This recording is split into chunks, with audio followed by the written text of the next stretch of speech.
Hi friends, this is Seema here again from Paper Passions, and today we are going to be doing decoupaging this particular glass textured glass plate, as you can see. I've had this plate for some time, and as you can see, it's very plain and boring. So I thought I'll change it and revamp it a little bit. We will be doing decoupage tissue paper decoupage, and technically it will be called a reverse decoupage because we will be putting in the napkin first, and the background will come in later. So this is the design that I chose, and it's a really nice Moroccan design which I'm very fond of. Moroccan or damask sort of design. I really like this pattern up a lot, and so what I've done is I've just cleaned up my um, glass plate thoroughly, let it dry. And initially, I did think that I'll make a, do the decoupage in the center and make a border on the outside. But I changed my mind because the napkin was big enough. So I'm just going to remove the masking tapes that I had initially put in and do the entire plate. So to start with, I've removed the backing from the napkin as you just saw, and I'm done. Why this is called reverse decoupage is because it's you're putting in the napkin face down. That is the right side is facing away from you, and that's how you attach the napkin, and then you create the background later.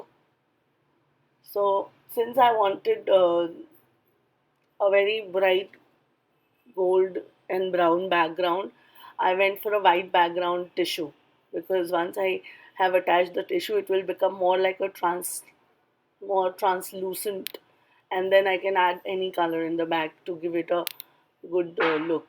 So here I'm using a decoupage glue. This is not Mod Podge, but a separate decoupage glue that is available in the market here. And what I've seen is, in my experience, that if you start from the center towards the outside, it's much more easier to do the process. And that is what I'm trying to do here. I've placed the napkin in the center, folded it, applying the glue, and then go ahead and take out the wrinkles and go one side first and then the other. That's what I'm finishing up here. I've not shot the entire thing because it took some time and the video will be too long. So this is how I've done. First done the one side and then the other side. Once this was done, I also have managed to rip apart a few in a couple of places, which I did some operation, or you can say I cheated on it, because what I did is um, I removed the napkin from the side areas and matched the design. So this is how it looks from the back, once the napkin is attached. Now, if I wanted to add white to the background, it would really pop out a lot, because that's what, you know. See, here I've ripped it, and what I did, I matched the design from the paper, extra paper, and attached it. And then I at, uh, put glue all over the piece completely and let it sit overnight till it was completely dry. So this is, I'm sorry for the phone. Okay, this is that. Once the glue was dry, I went ahead and wetted the brush, like a normal paintbrush, and went over the areas that were hanging out just to make them soft so that it is easier to rip them off without ripping the piece that I've already stuck. So just wetting it, and then in some areas I went ahead and removed it with scissors, or and finally, to make it all smooth and nice, I went and sanded the edges to make them all smooth. So that is what I'm trying to do here.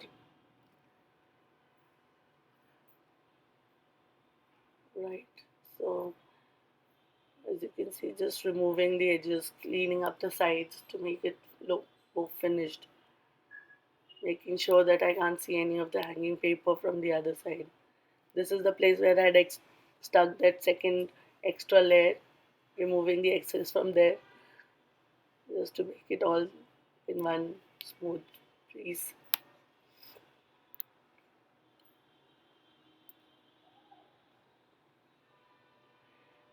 Now, as I said, I wanted a brown gold kind of a look, and for that I chose mocha gold alcohol ink from Itsy Bitsy, because that's the closest thing that I had with gold and brown mixed together, and I thought it would come out really well.